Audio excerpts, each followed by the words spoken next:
Hello mga ka-garden! Tingnan nyo naman kung gaano kaganda itong variegated ko na alocasia. Dati ilang puno lang to. Ito yung pinakamagandang dahon niya. Mga maliliit pa pero ayan, may tatlo na akong malalaking mother plant. Tapos ito yung mga anak niya. Kukuha lang ako dyan ng pwede ko pang paramihin. Ito, yung nakuha ko 3 piraso. Sinigurado ko lang na meron siyang ugat na kasama. Para maparami, yung mga anak niya, ang ginagamit ko dyan na lupa ay buhaghag. Para hindi mahirapan yung mga babies na alocasia na tumubo.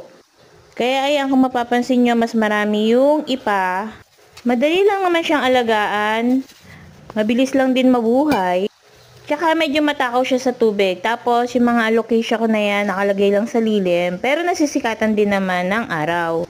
Hindi nga lang siya full sun kagaya ng adenium.